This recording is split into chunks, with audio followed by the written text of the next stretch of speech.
Hello everyone, June the 9th, 2023. And these ever exciting times, everything is hyper, everything is amplified. Our emotions, our fears, our excitements, the speed of everything developing around us in our personal relations and in the big wild world. Anyway, something's really brewing. I guess everybody by now can feel that these are no special times anymore. I guess anybody who would still think so would be really kind of living in a bubble. Anyway, so on that note, it is truly my honor to be able to share you the blueprint of this craziness which is going on and showing you the multidimensionality of it, that there's so many factors and each of them has so many levels to express from and as. Particularly all the planets, they are evolving too, they are evolving with us together, they are also consciousnesses, they are living beings. So is the sun as a one big over unit, and if you want, then the galactic over sun being the next level up. It's all fractals, and each of them is as much valuable as any other level of fractal. So again, there's no size which matters. Even each atom has the exact same consciousness and power in the end as each one of us. And just think of time and space collapsing everything into singularity, and that is the word which came up in the comments after under my last video, where I was saying we are moving toward singularity. This is where all timelines meet, where all you could see think as the center point of a sphere, where everything is collapsing into, if you would poke the balloon, that's towards the center point where everything will go. So this practically would mean we have still individual consciousness, but we are aware of all and everything around us as much as it is within us. So there is this mind melt, if you want, where all the boundaries disappear. Quite crazy to think about that at this time, I guess. Still, I mean, we already think of telepathic picking up what your friend is thinking at that moment as something extraordinary, but this will be just the taste of it. There is much more coming in that sense. Everything is lining up. That's why I was so excited at first in 2020 when this whole craziness came about. I mean, it was not about the craziness, it was about one particular aspect of it, which was that worldwide on the whole planet we were experiencing the same thing, the same experience we have been going through, which was that first time, as I guess, certainly, I mean, we do not know what was in the past, but for the last 6,000-7,000 years we know a little bit of something. Never happened that globally everybody was in that same script involved.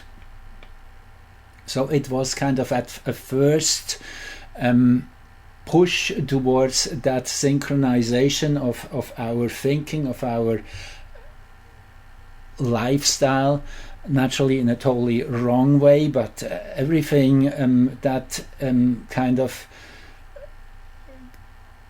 appears is welcome by existence, particularly if it's something which then can be taken over and bent into the right direction.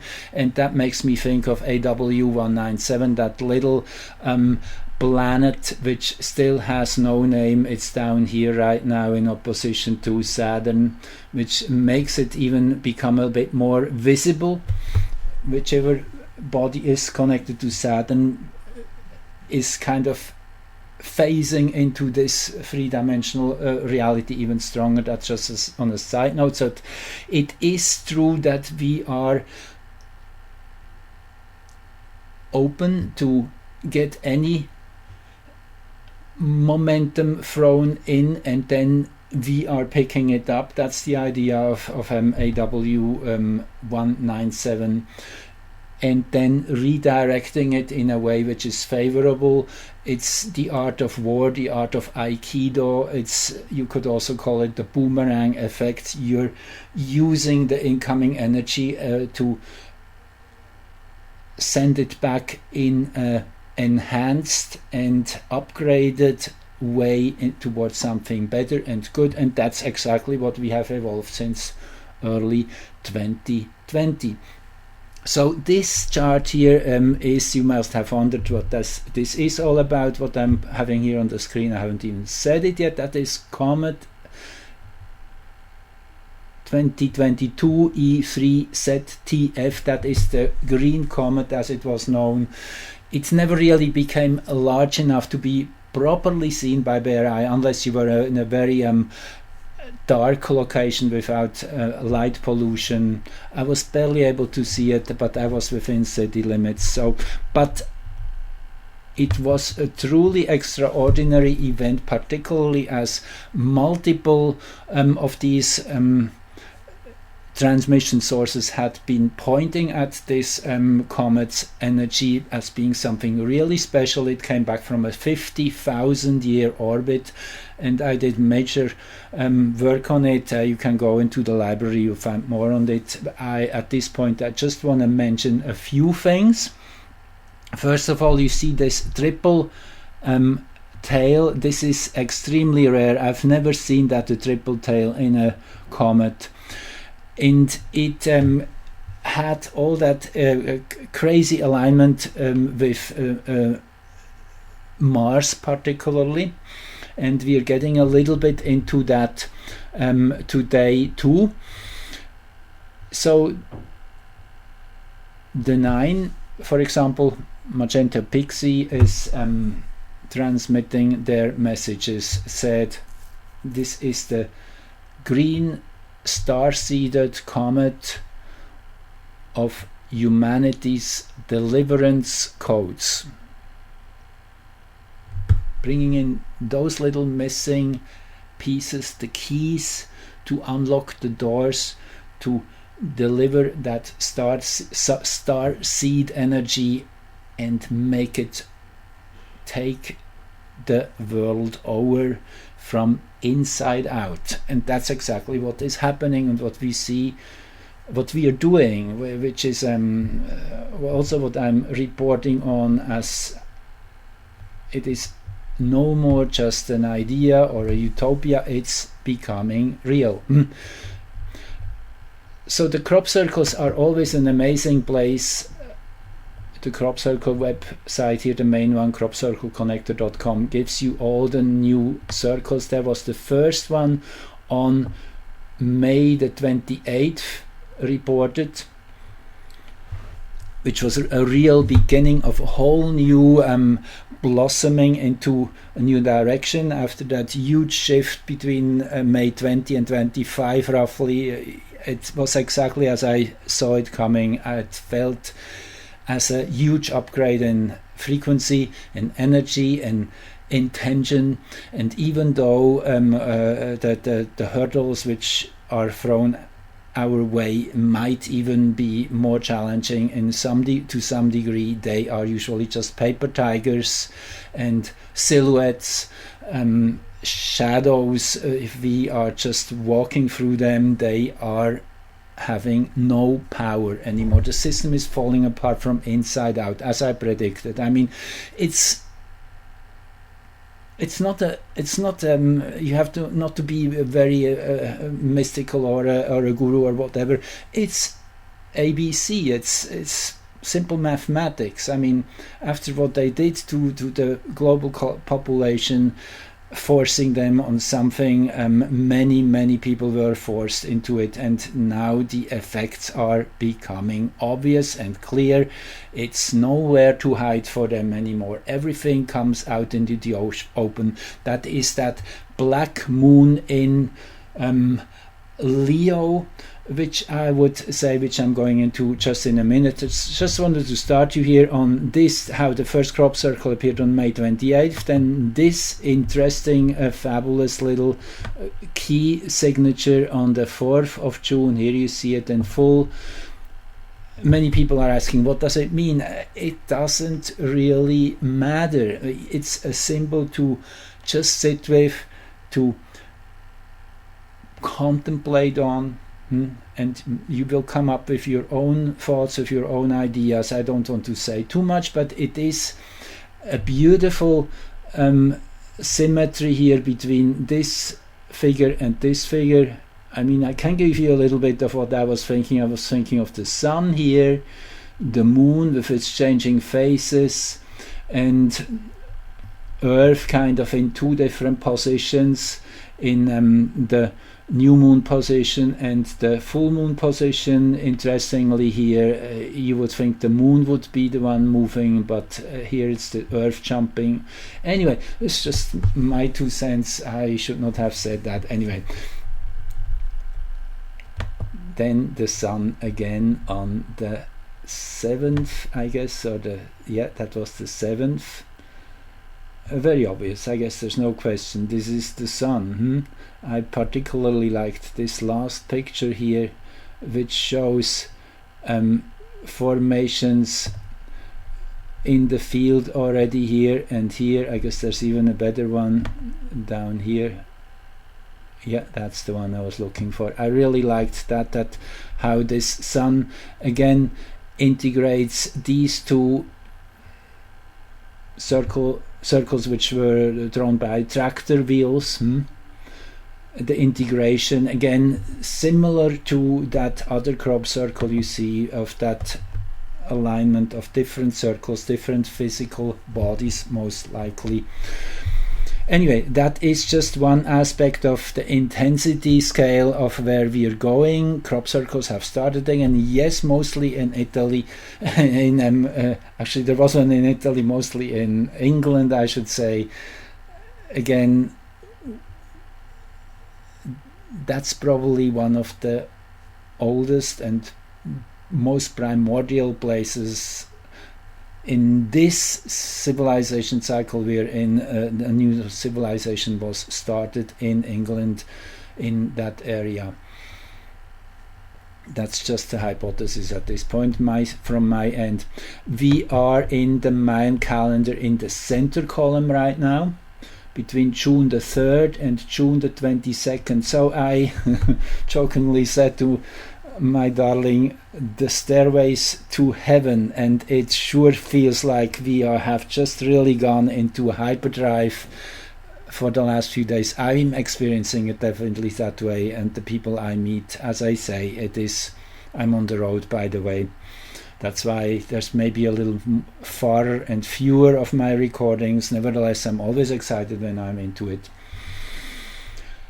So today, the 9th, we are on this one here, 10 Manic. That is the 9th of June.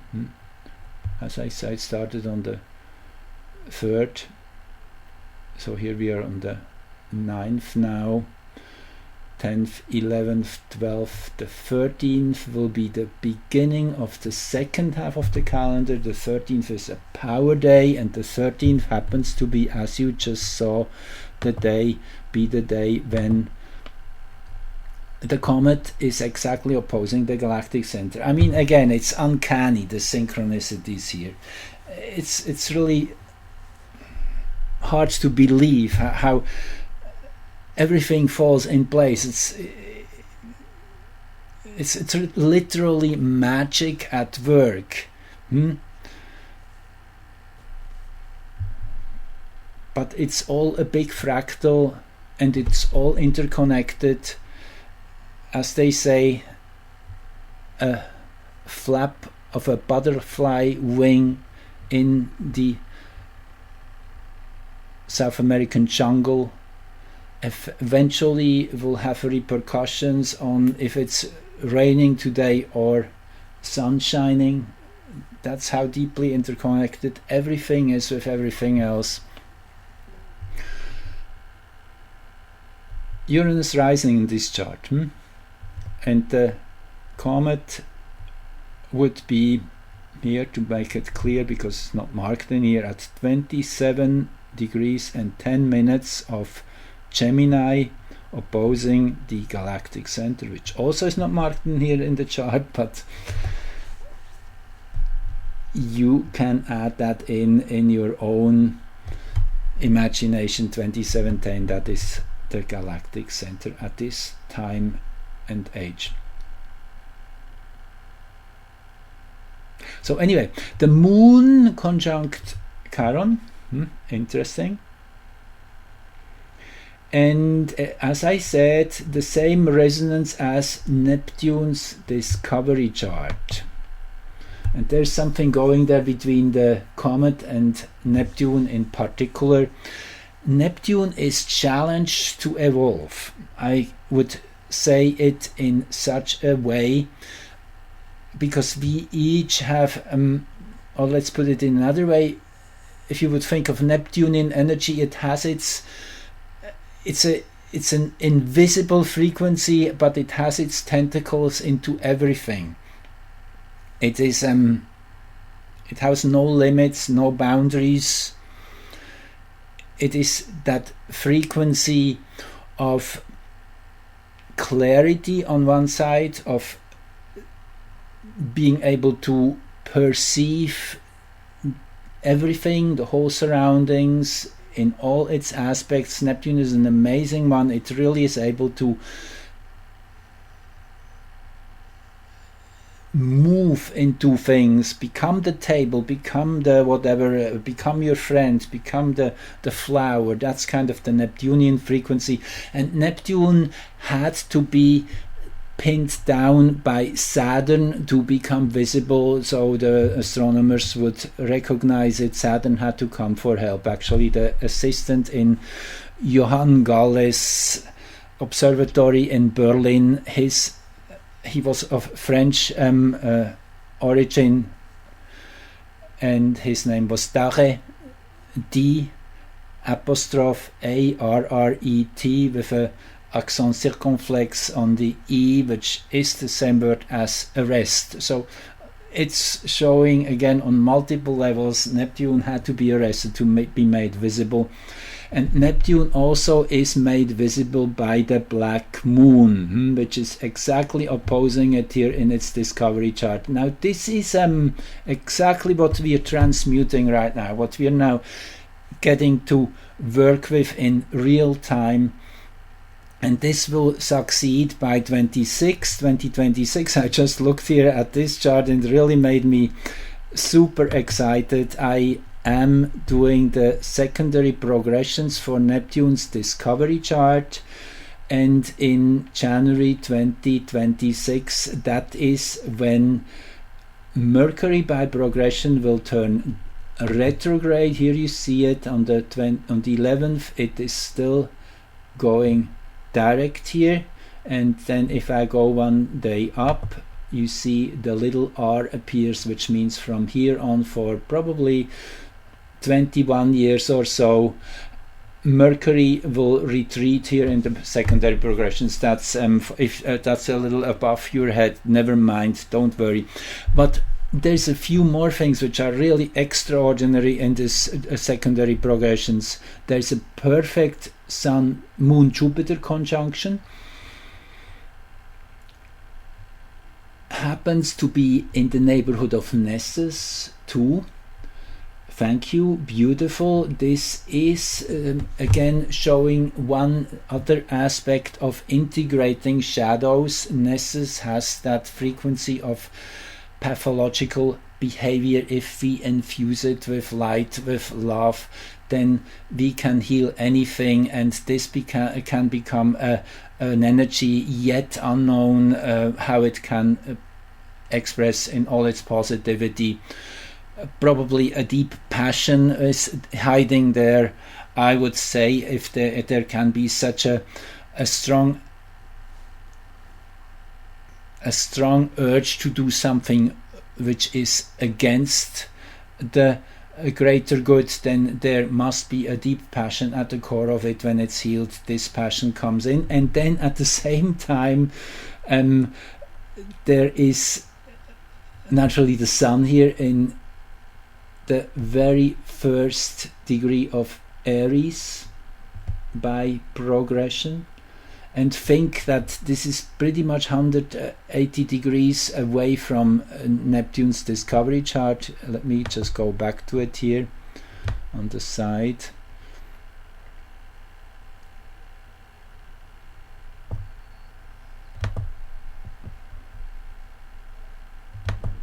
Here we are. You see the sun in Neptune's discovery chart is at 0 Libra, and here we are at 0 Aries. So it's a true reversal of the energies, which will be complete by then even more so. You see the midheaven midnight axis 2023 Capricorn to Cancer is exactly reversed again. So we have these multiple reversals, and that's exactly what gives the very clear picture that things are integrating. It's like the infinity symbol. I just said it the other day. The infinity symbol contains the clockwise and the counterclockwise motion, both. That's why it is such a special symbol. And then there's the intersection where the two lines meet, which gives you the cross, and if you put a little circle around it, you have the symbol of Earth, the four directions. It's all evolving from one simple principle of duality in motion, of the double torus and the electromagnetic field, which is at the core of all and everything. I mean, this chart is just amazing. With Salacia, who is by myth Neptune's wife, how could it be? And I made another couple recordings on Salacia and Neptune, if you want to go back to the library. Salacia being Neptune's wife, here exactly at midheaven in this progressed chart.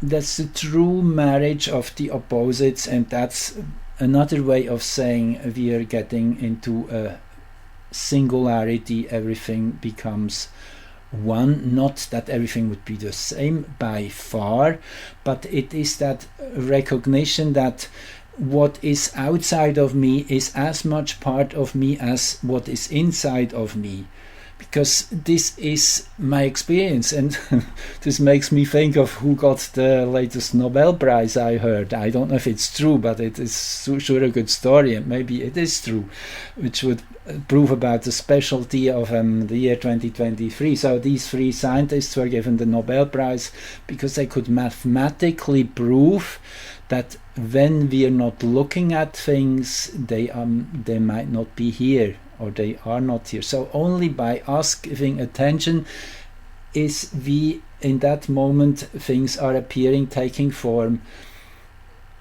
Pretty amazing, huh? If you think it through. Anyway, so this again just shows the power of these discovery charts, which I'm working with on a regular basis. And this resonance between Neptune's discovery chart and what's going on right now is uncanny. Just want to show you a few more things here. So the black moon here, look at it in the Neptune's base chart. There is the black moon is now in Leo. Let's start with that. Since January the 8th to October the 3rd, the black moon in Leo. Now in Leo, the black moon is definitely getting all the illumination, the powering up, the magnification. It's burning up and incinerated that's truly the power of Leo. Leo is passionate. It does not let go of anything without living that fire, burning up your desires and your passions, going for the full deal. The full Leo solar energy is here coming to help with this black moon. That's why so much is coming into the light right now. It is a perfect synchronization of what's happening. Here you see the base chart of that. That is when on January 8th the black moon entered Leo.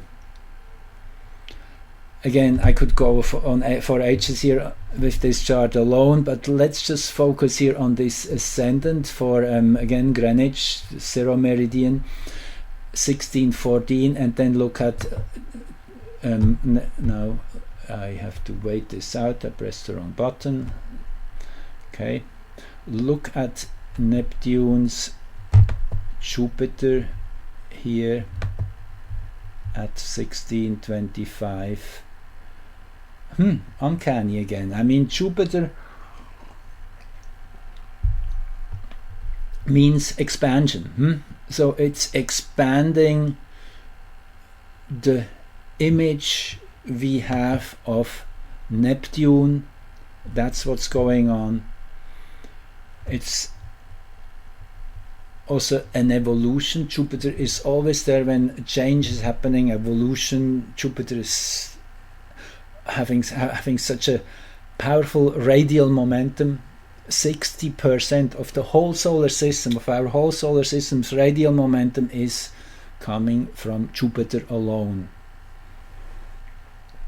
And the radial momentum naturally is the readjustment of direction every single moment. There's not such a thing as a trajectory where you can put on autopilot and just go and have a snooze and you will still be exactly on target when you come back to the cockpit.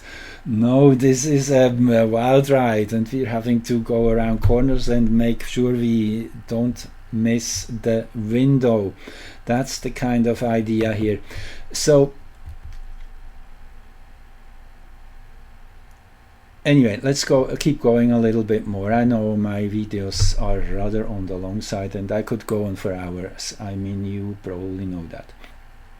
Anyway, let's see where we're going with this here.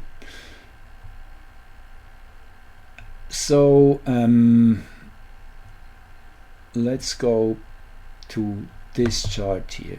Okay, or actually this once more. Okay, so on the 13th of June, yes, the comet is opposing the galactic center, and few hours later in the afternoon on that same day, there's a solar return for the midpoint chart between Neptune's discovery and the comet's discovery. Now let's go back here quickly. This is Neptune's discovery, 1846, September 23rd, and here we have the comet's discovery on March the 2nd, 2022. If we take the midpoint of these two moments, this is what we're getting. So this chart in a nutshell shows how these two energies work together as a team. Neptune as being the one which has to be worked on, and the comet which brings in those key codes to unlock the door, to open the secrets, the secret paths, passageways, and whatever. It's quite an amazing journey we're on. So I'm just showing you here a few raisins out of the cake. Look at this midpoint. North node, the north node being the direction evolution moves with these two forces together. Now if we go into the comet's discovery chart, this is where we find Juno, 1122. in Aquarius. And in the Neptunes, let me just change this back, then you see Neptune on the side here. In Neptune's discovery chart, and I'm going for the heliocentric version here, the heliocentric geometry, at 11 degrees Leo, we have Mercury. Interesting. On the south node of that midpoint chart. Okay, I'll let you think about that. That means basically that we're picking up the Neptunian core frequency. The heliocentric alignments show the pure energy before manifestation, as it's emitted from the sun in that moment we cast the chart for. And it's the nourishment, the fuel indeed, which is, as the frequencies from the sun are loaded onto each electron and photon, they're holding these codes, these energetic codes, which constantly change as the arrangement of our planets and celestial energies are rearranging themselves as the sun is a living being.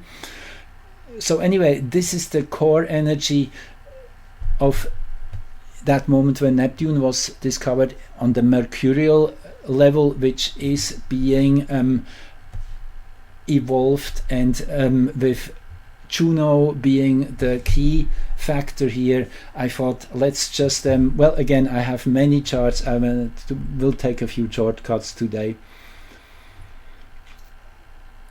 Anyway, so we have that alignment of the comet with the galactic center, and a few hours later, this is 2:10 a.m., so 4 p.m. in the afternoon or so, the sun is at 2155 Gemini, and that is the midpoint sun of these two celestial bodies. 2155, here you see it. So and again, the comet by that time has barely moved here, is at 27 something, so in the first house, close to Juno pretty much exactly on the ascendant. So here we have Juno again. And where did we have Juno? Let's go back here to Neptune's discovery chart. Here you have Juno. So Juno must play a major role in helping Neptune to evolve, helping to lift this frequency to a higher level. Juno is partnership, working together as a team. It's the idea of a big roof can only be held by many pillars. So that's who we are as a people. We are working together, we are helping each other, and this is the frequency of caring and of sharing and of being there for one another and to stand up for one another. Yes, all that is definitely within Juno. Juno is the faithful wife of Zeus, Hera in her Greek name. Juno is the Roman name. And then we have also this other asteroid, main belt asteroid, moving between Mars and Jupiter in that gap where there was a planet once, most certainly Tiamat or Madek. That's the two names we know, and that was blown up in a catastrophic war, and the remnants are the asteroids, the asteroid belt. So astrologically today we say the asteroid belt, these asteroids are bridging between the inner planets, which is personal sphere of who we are, and the collective sphere, which starts with Jupiter, Saturn, and beyond Uranus, Neptune, Pluto, and so on, which is the collective sphere. That those two spheres are interlinked by the asteroids. So the asteroids give us roles to play in the greater universe, in the greater picture, in the collective. So they are wanting to be taken up by their offers. We are meant to personify these energies, these asteroids. That's why they're so important. They are telling us what our job is here on this planet.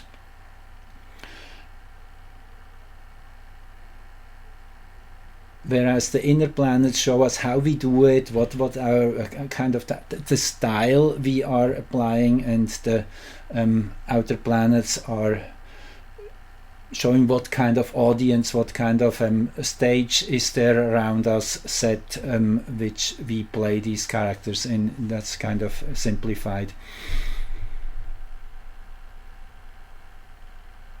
So anyway, I could go on and on and on about this chart alone again, but let's go back on track. So we have this solar return, again with the black moon here in a very strong position. And then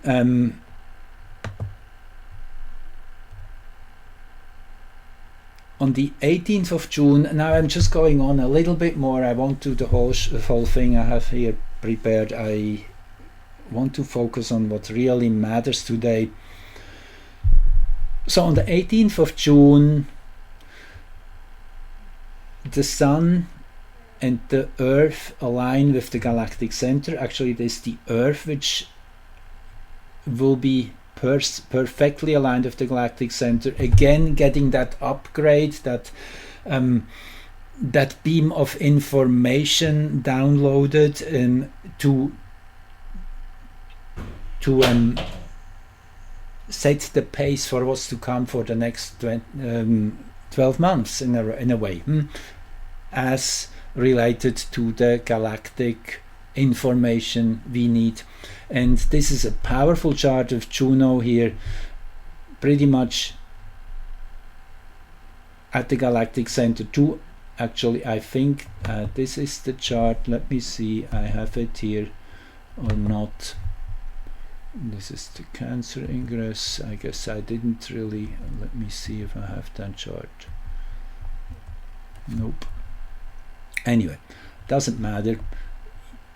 You get the picture. Juno is super powerful in these next 2-3 weeks. It is that time of intensifying these bonds, speaking to people, being open and calm and bright, as Jacqueline Hobbs puts it. Calm, open brightness. Yes, just shine. Be that light in the world. That's what is necessary right now. And she also says, I really like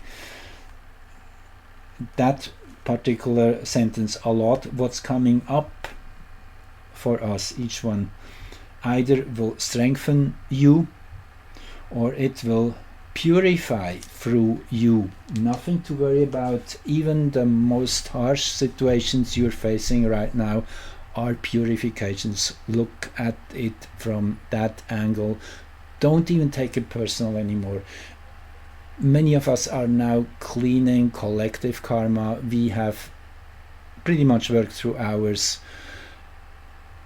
Not that there would be nothing left. I mean, I'm still a human, and I'm still fallible and making mistakes and whatnot and forgetting things. But whatever has been left behind, and now we are handling what others are dealing with and helping them to resolve. That's where we are. just want to say a couple more things relating to Neptune's chart. You see 18 degrees Leo we are getting to here by June the 18th, and that is the T-square point to the ascendant-descendant axis. So this 18th, 19th degree will really start putting heat here to come full circle with the black moon, which will happen in September. September the 5th it will be, when the black moon is exactly back at the same position it has in Neptune's discovery chart.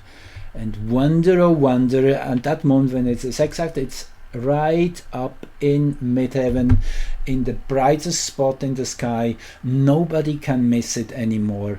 It's totally visible, that shadow with the moon here between Uranus and Sedna. I mean, how much better can it get?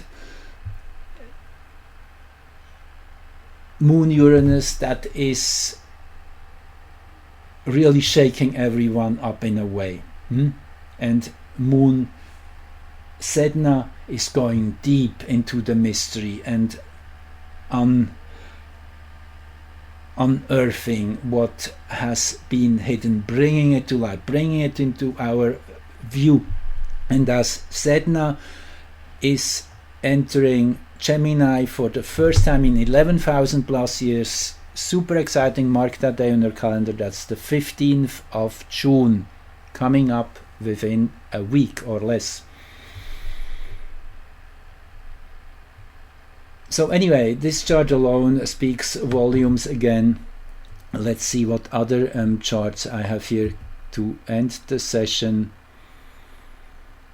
Okay, I want to throw in a couple more reasons here for you, just because I have them here on the screen.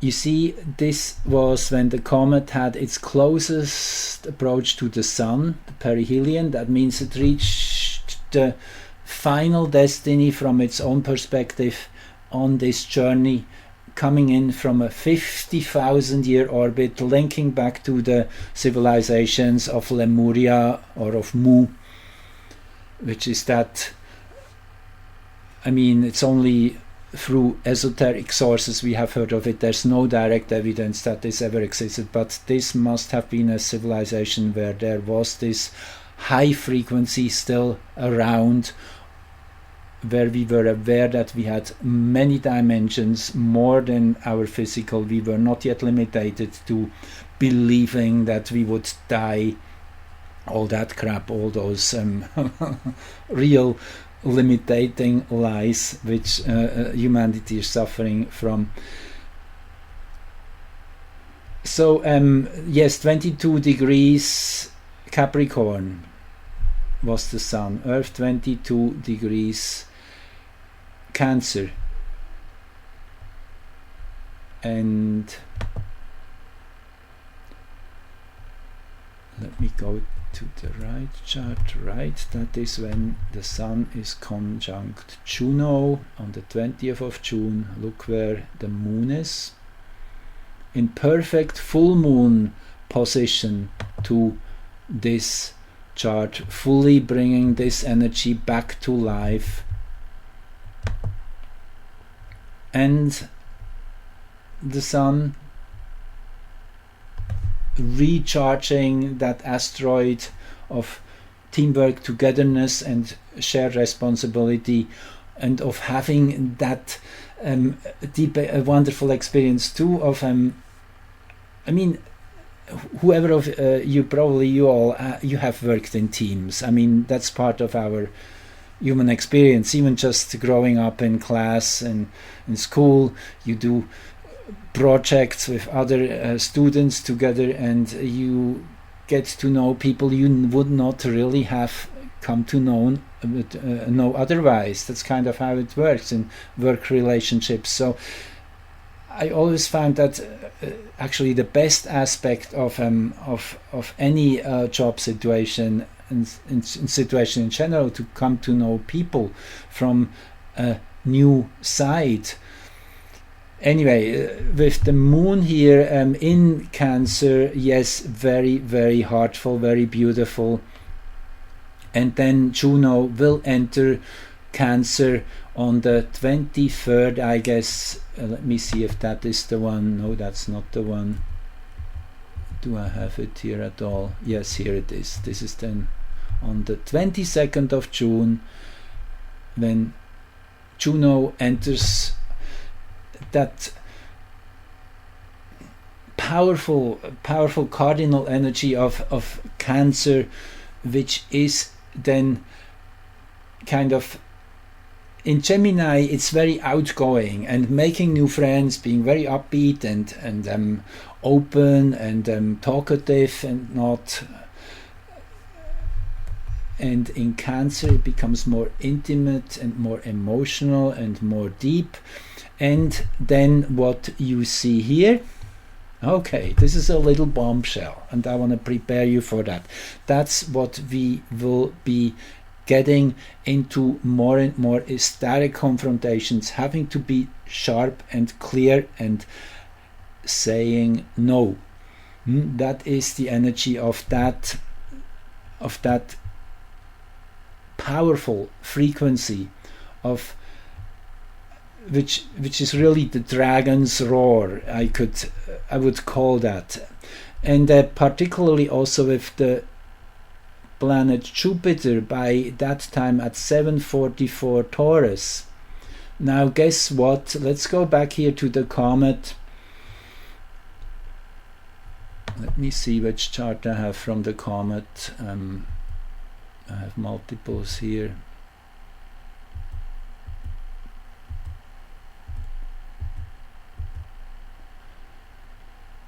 Okay, the 7 Taurus. Okay, it's another one. I have so many charts which I want to show you, and I don't always have them present for you. Okay, 7 degrees Taurus is a very important degree for the comet too. Let me see if I can find it quickly. It is when the comet was at 0 latitude and conjuncting Mars in February, when the moon was in that degree. But there's other, anyway, there's so many interconnections here. It's almost too many to count. And yes, let's just end here with this chart once more. The Cancer ingress of Juno, very, very beautiful chart with lots of that civil courage, I would call it, of going to places we haven't gone before, we haven't dared to before, because we were kind of, it was expected that we would behave in a certain way, that we would not lose whatever our income and our reputation and not. So all that has to be thrown overboard in the coming months. This is the height of the battle, you could say, which really is necessary to bring forth that dragon power, which will take over this planet in a very positive new timeline, which we are just creating as we go. Thank you for joining and listening. I hope you had fun, and talk to you soon.